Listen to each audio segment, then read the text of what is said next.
You bye Chitale बंधू. Break नंतर आपल्या सगळ्यांचं स्वागत. आपण पाहताय एबीपी माझा. धाराशिवच्या परंडा तालुक्यातील भांडगाव मधल्या विश्वरूपा नदीवरचा पूल वाहून गेलाय. बार्शीकडे जाणाऱ्या रस्त्यावरील पर्यायी पूलच वाहून गेल्याने नागरिकांची मात्र चांगलीच तारांबळ उडाली आहे. शेतकऱ्यांना दूध नेण्यासाठी तारेवरची कसरत करावी लागते. जेसीबीवर बसून प्रवास करण्याची वेळ दूध उत्पादकांवर आली आहे. प्रशासनानं तात्काळ याची दखल घेऊन रस्त्याची सोय करावी अशी मागणी ग्रामस्थांनी केली आहे.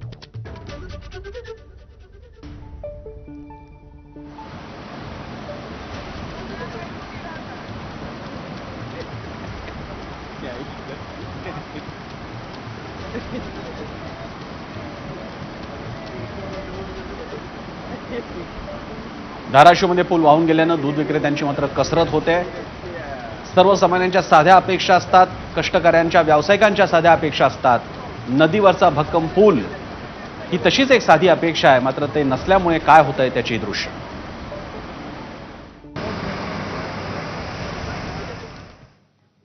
यानंतर बातमी बुलढाण्यातून.